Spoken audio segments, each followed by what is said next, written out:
বাবা বাবা, রাক্ষস রাক্ষস, বাবা বাবা, আমাকে বাঁচাও, আমাকে বাঁচাও। কি ব্যাপার, তুমি তুমি এখানে এসেছো কেন? তুমি কি বুঝতে পারো না? আমার ছোট্ট মেয়েটা তোমাকে দেখে ভয় পালিয়ে গেল। তুমি আর কোনোদিন আমার বাড়িতে এসো না।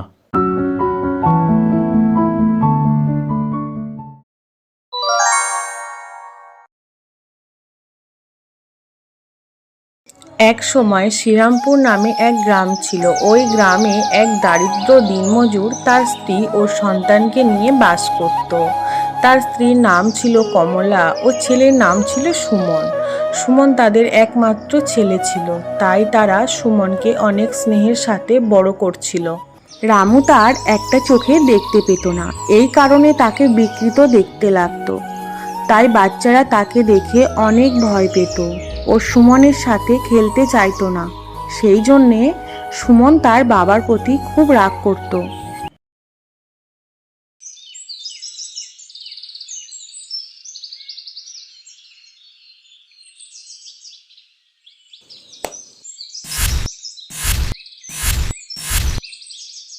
এই বাচ্চারা, তোমরা এই ধরনের প্রাণঘাতী খেলা কখনোই করবে না। তোমরা যাও এখান থেকে, যাও বলছি, না হলে তোমাদের ঠ্যাং ভেঙে দেবো।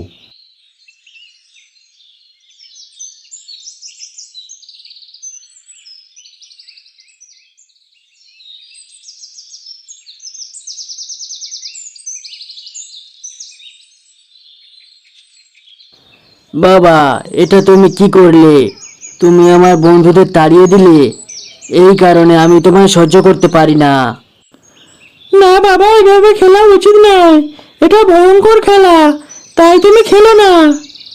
আমি তোমার পছন্দের আলুর কষা বানিয়েছি, চলো তুমি খেয়ে নেবে। না মা, আমি খাবো না, আমার খিদে নেই। এসব কি মা? বাবার জন্য আমার কোনো বন্ধুই আমার সাথে মিশতে চায় না। আমি কোনোদিনও বাবার মুখ দেখতে চাই না। অনেক হয়েছে, আর একটাও বাজে কথা নয়। তুমি এখন আমার সাথে চলো, খেয়ে নিয়ে ঘুমিয়ে পড়বে। কালকে তোমায় স্কুল যেতে হবে।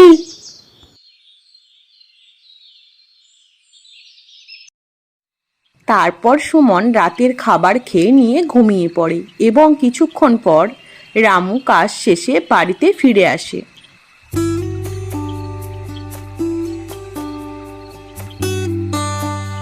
হ্যাঁ গো, আমি বলি অনেক বছর তো হয়ে গেল।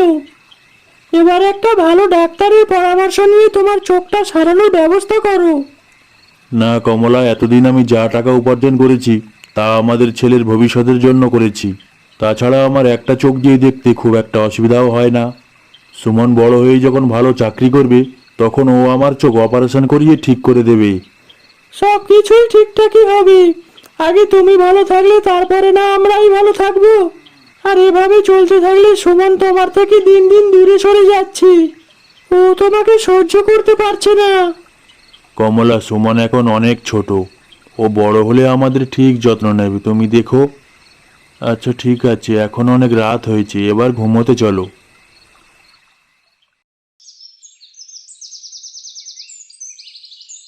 সুমন, আজকে তুমি তোমার বাবার সাথে স্কুলে যাবে। ওরে বাবা রে, আমাকে বাবার সাথে স্কুলে যেতে হবে?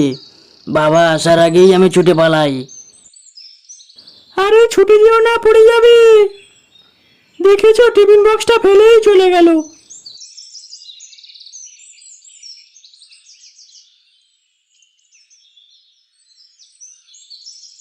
শোনো না, বলছি তোমার ছেলে টিফিন বক্সটা ফেলে চলে গেছে, তাই তুমি ওর স্কুলে গিয়ে টিফিন বক্সটা দিয়ে এসো।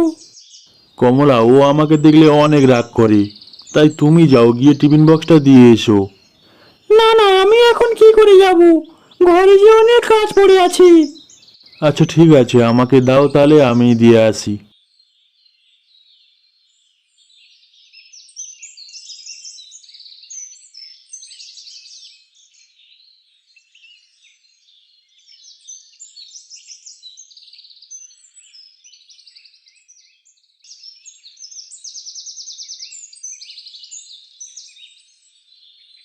বলছিলাম, আমার ছেলের নাম সুমন, ওকে একটু ডেকে দেবেন? আসলে ওর টিফিন বক্সটা ফেলে স্কুলে চলে এসছে। আচ্ছা ঠিক আছে, আপনি এইখানেই দাঁড়ান, আমি আপনার ছেলেকে ডেকে দিচ্ছি।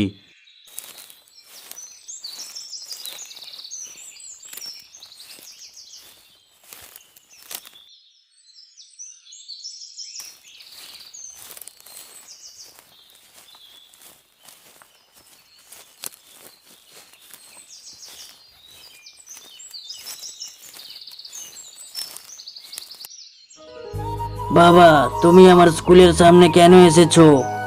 যদি ওরা জেনে যায় আমি তোমার ছেলে, তাহলে ওরা আমাকে ঘৃণা করবে। তুমি যদি আর কোনোদিন আমার স্কুলের সামনে এসেছো, তাহলে কিন্তু আমি স্কুলে আসাই বন্ধ করে দেব। না না আমার সোনা, তুমি এত রাগ করো না। তুমি এই টিফিন বক্সটা নাও, আমি কথা দিচ্ছি আমি আর কোনোদিন তোমার স্কুলের সামনে আসবো না। তারপর সুমন তার বাবাকে অপমান করে ভিতরে চলে যায়।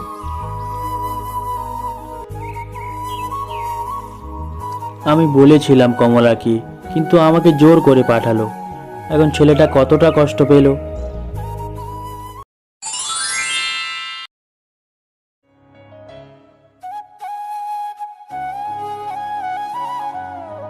আরে রামু, আমি শুনলাম তোমার ছেলে শহরে পড়াশোনা করছে।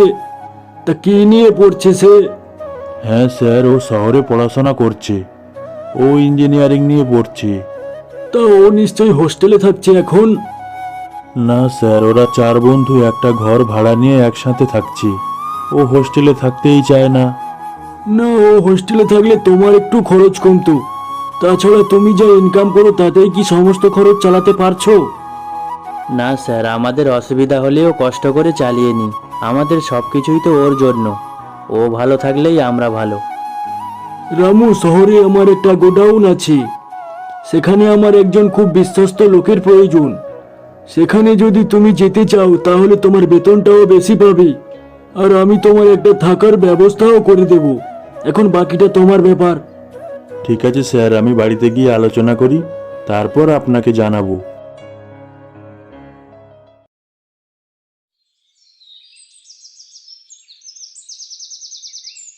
তারপর বাড়িতে ফিরে যায় এবং তার স্ত্রী কমলাকে সব ঘটনা খুলে বলে। হ্যাঁ, আমি অবশ্যই যাব।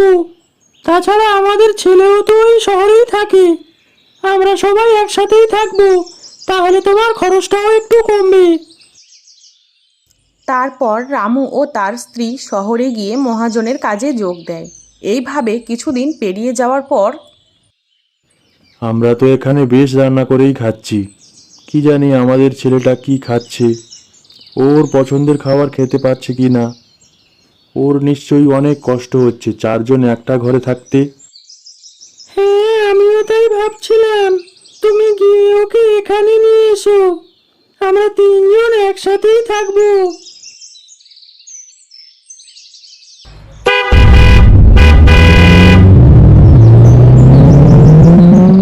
তারপর রামু সুমনের কাছে গেল তাকে ফিরিয়ে আনতে। দাদা, বলছিলাম এখানে সুমন বলে কেউ থাকে? আসলে ওরা 4 বন্ধু একসাথেই থাকে। ওরা ইঞ্জিনিয়ারিং পড়ছে।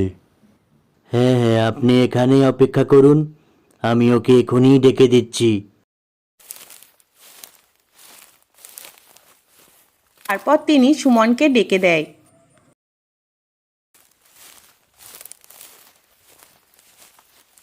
তুমি এখানে কেন এসেছো? আর আমার ঠিকানাই বা তোমাকে কে দিয়েছে? তুমি আমার পিছু করা কখনোই ছাড়বে না, তাই না? আসলে বাবা তা নয়, আমি শহরে একটা কাজ পেয়েছি। আমি আর তোমার মা এখন এখানেই থাকি। আমাদের থাকার জায়গাটা অনেক বড়। তুমি চাইলে আমাদের সাথে থাকতে পারো। এই কথাটা বলার জন্যই আমি এসেছিলাম। কিন্তু তুমি না চাইলে আমি তোমায় জোর করব না। কোথায় থাকছো তোমরা? আমি কিন্তু এখন যেতে পারবো না, পরে এক সময় গিয়ে দেখে আসবো। তারপর রামু তার ছেলেকে তাদের ঠিকানা জানিয়ে দিয়ে সেখান থেকে চলে যায়। কিরে সুমন, তোর সাথে কে এসেছিল দেখা করতে? আমাদের বাড়ির চাকরটাকে পাঠিয়েছিল আমি কেমন আছি সেই খবর নেওয়ার জন্য।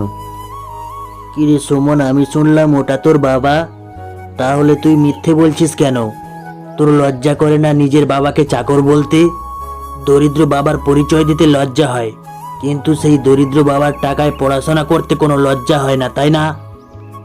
আচ্ছা আচ্ছা, ঠিক আছে, এখন এসব ছাড়। আর তাছাড়া এটা আমার পার্সোনাল ব্যাপার।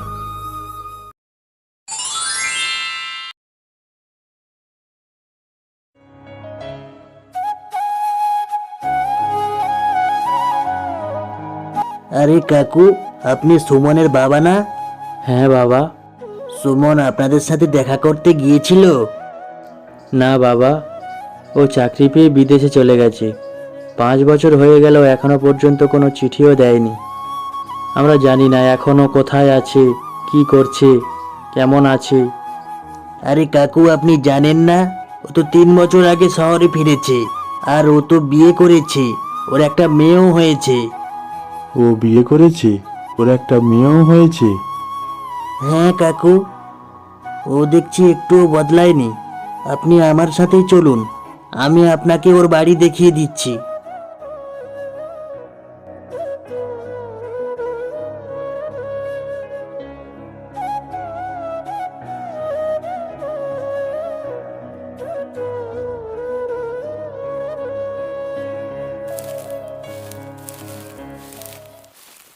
এই যে কাকু, এইটা ওর বাড়ি।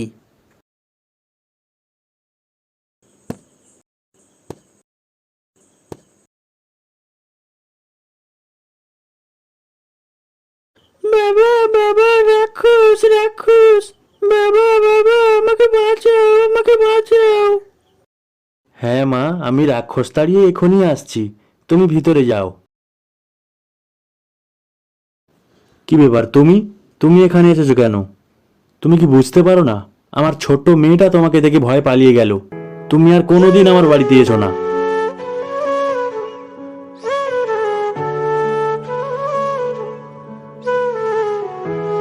তারপর রামু কিছু না বলেই চুপচাপ সেখান থেকে বাড়িতে চলে যায় এবং তার স্ত্রী কমলাকে সব ঘটনা খুলে বলে।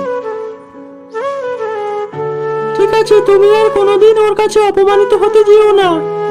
ওর যেদিন ইচ্ছে হবে ও সেদিন আমাদের কাছে আসবে।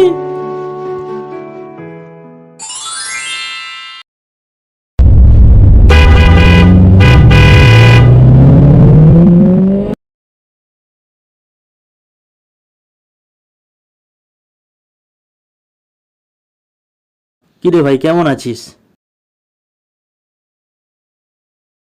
ভালো আছি, তুই কেমন আছিস? বাবা মায়ের সাথে দেখা করেছিস? না ভাই, যাইনি, পরে যাব। ছি সুমন, ছি। তোর মতো নির্লজ্জ আমি দুটো দেখিনি। যেই মানুষটা নিজের রক্ত জল করে তোকে পড়াশোনা শেখালো এবং তুই চাকরিও পেলি, তুই কোথায় এখন তাদের যত্ন নিবি, দেখাশোনা করবি? তা নয়, তুই এখনো পর্যন্ত তাদের দেখতেও যাসনি। তুই কি মানুষ? তোকে মানুষ ভাবতেও আমার ঘেন্না করছে। যেদিন তুই বাবা মাকে নিজের বাড়িতে রাখতে পারবি, সেদিন তুই আমার বাড়িতে আসিস। তারপর জয়ের কথায় সুমন তার ভুল বুঝতে পেরে বাবা মায়ের সাথে দেখা করতে যায়।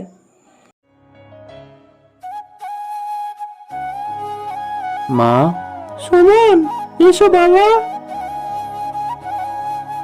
মা, বাবাকে দেখছি না, বাবা কোথায়? তোমার বাবা, সে তো তোমার কাছ থেকে ফিরে আসার কিছুদিন পরেই মারা গেছে। আমি তো তোমার ঠিকানা জানি না, আর তোমার বন্ধুদের কেউ চিনি না, তাই আমি তোমায় কোনো খবর দিতে পারিনি বাবা। তোমার বাবার একটা চোখ কানা বলে তোমার অনেক অভিযোগ ছিল। তুমি কি জানো তোমার বাবার চোখটা কিভাবে অন্ধ হয়েছে? মা, বাবার চোখ জন্ম থেকেই অন্ধ নয়। না, ছোটবেলায় তুমি আর তোমার বাবা রাস্তা দিয়ে হেঁটে যাচ্ছিলে, এমন সময় একটা ডাঙ্গুলি এসে তোমার চোখে লাগে, আর তোমার একটা চোখ অন্ধ হয়ে যায়। তখন তোমার বাবা তার একটা চোখ তোমাকে দিয়ে দেয়। সেই থেকে তোমার বাবার একটা চোখ অন্ধ।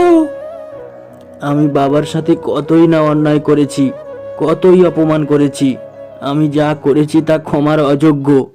মা, আমি অনেক বড় পাপ করে ফেলেছি মা। এখন তুমি আমার সাথে চলো মা। তুমি যদি না আমার সাথে যাও, তাহলে যে আমি নিজেকে কখনোই ক্ষমা করতে পারবো না। তারপর অবশেষে সুমনের সমস্ত ভুল ভেঙে যায়, কিন্তু যখন তার ভুল ভাঙল তখন তার বাবা আর এই পৃথিবীতেই নেই।